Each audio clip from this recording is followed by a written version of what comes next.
melayani oknum PNS.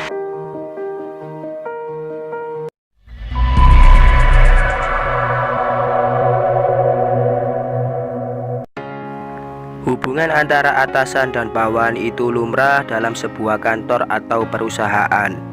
Namun, apa jadinya juga antara atasan dan bawahan memiliki hubungan spesial di luar kepentingan kantor, tetapi terjadi di dalam kantor tersebut.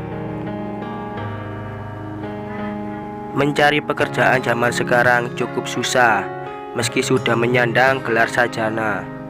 Jangankan untuk menjadi pegawai negeri, masuk kerja sebagai pegawai sukarela pun sangat susah jika tidak memiliki koneksi ke dalam. Sebut saja Rani, bukan nama sebenarnya. Gadis yang berusia 21 tahun ini baru masuk kerja sebagai pegawai sukarela pada salah satu SKPD di Kabupaten Bima akhir tahun 2016 lalu. Sebelum atasan barunya masuk ke kantor tersebut, Rani bertugas di salah satu ruangan bersama beberapa rekannya. Tetapi setelah atasan barunya tersebut dilantik menjadi pejabat di kantor itu, Rani pun dipindahkan menjadi pendamping ruangan atasan itu. Lelaki itu sebut saja Rudi, bukan nama yang sebenarnya. Awalnya oknum pejabat yang diketahui doyan perempuan itu melihat Rani saat lewat depan ruangannya usai membeli rokok untuk pegawai yang ada di ruangan kerja Rani sebelumnya. Melihat Rani lewat, oknum pejabat tersebut langsung memanggilnya dan mengajukan beberapa pertanyaan kepada Rani.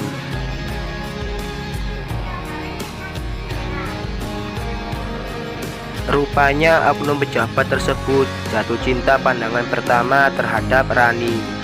Karena Rani memiliki wajah cantik dan bodi yang seksi, keesokan harinya Rani langsung dipindahkan jadi pendamping di ruangan kerjanya. Setelah Rani pindah, Rudi mulai mengeluarkan jurus-jurusnya.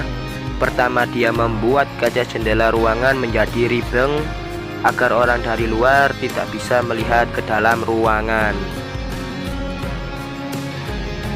Rani mulai diajaknya duduk dalam ruangan untuk menemaninya ketika tidak ada tamu. Awalnya ngobrol-ngobrol biasa, dan itu berlangsung beberapa hari berikutnya. Di jam istirahat, Rudi selalu menghabiskan waktu di ruang kerjanya. Kali ini dia tidak lagi sendiri karena sudah ada Rani yang menemaninya di dalam ruangan. Sebelumnya, pada saat pejabat lama di kantor tersebut, ruangan itu tidak pernah sepi dari tamu, meski di jam istirahat, dan jarang sekali dikunci dari dalam. Namun, belakangan ini ruangan tersebut sudah kerap dikunci dari dalam, terutama di jam istirahat. Sekitar 1 minggu lebih berada di ruangan kerja barunya, Rani sudah langsung diajak oleh atasannya keluar daerah. Namun tidak berdua, Rani ditemani 2 temannya.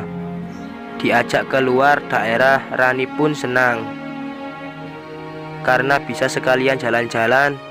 Rupanya ada udang di balik batu. Rudi sengaja mengajak Rani keluar daerah untuk memuluskan rencananya mendapatkan cinta Rani. Lama-kelamaan sikap Rudi terhadap Rani mulai berbeda. Lelaki yang datang ke kantor dan ngobrol dengan Rani tidak diperbolehkan oleh Rudi. Rupanya dia mulai cemburu. Singkat cerita, setelah lebih dari 1 bulanan, ketika jam istirahat, Rudi mulai menyuruh Rani mencarikan uban di kepalanya dan menggaruk-garuk pelan di bagian kepala. Terkadang Rudi juga menyuruh Rani menggaruk bagian telapak kakinya agar dia bisa tertidur. Karena menghargai atasan, Rani pun menuruti semua perintahnya. Meski Rani tahu itu tidak wajar dilakukan oleh orang yang bukan muhrim. Namun apa daya, Rani pun mengikuti semua perintah Rudi.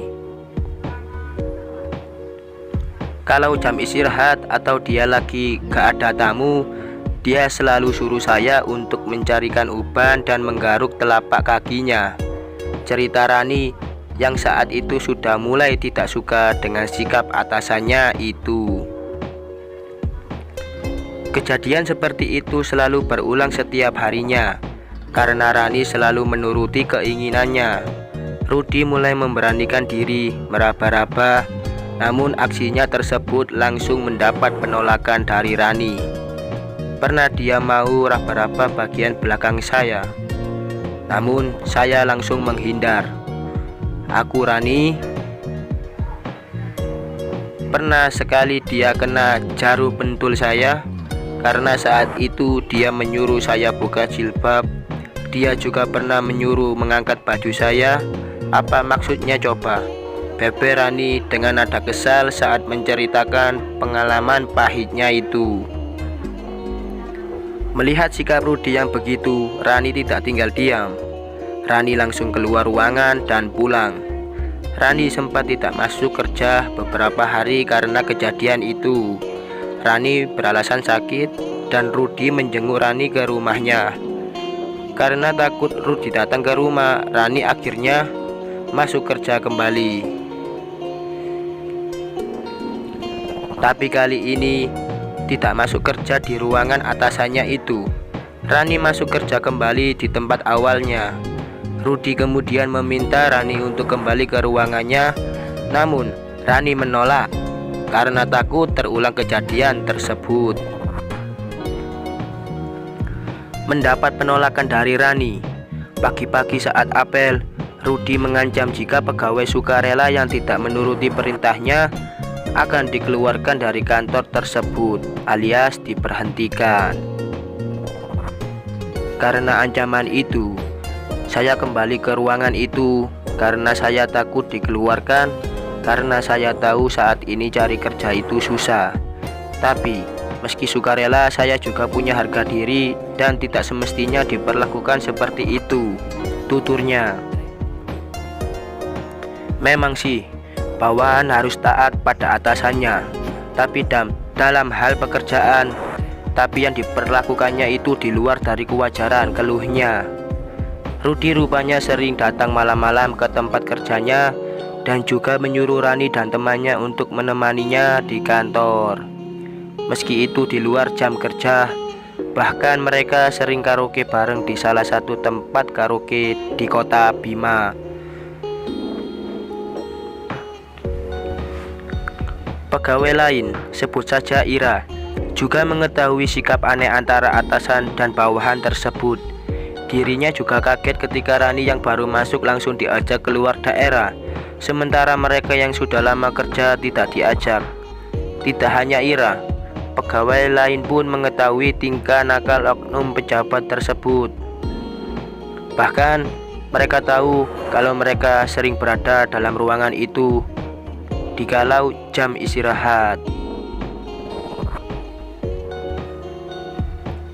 Kita tidak berani ke ruangan itu, takut digoda juga. Karena kita tahu dia itu suka menggoda. Takut disuruh pindah juga, sindir Ira. Rupanya tidak hanya Rani, beberapa pegawai lain juga pernah digodanya. Hanya saja pegawai lain tidak meresponnya dan memilih menghindar. Hingga saat ini gadis itu masih bekerja di tempat itu karena masih ingin bekerja. Karena dia sadar sulit untuk mencari kerja, tetapi dia sudah menjaga jarak dengannya. Rani pun sudah menceritakan hal itu kepada ibunya, namun tidak berani menceritakan kepada bapaknya karena bapaknya berwatak keras. Setelah Rani menjaga jarak, dia mulai merayu yang lainnya, meskipun masih sangat mengharapkan Rani. Sekian.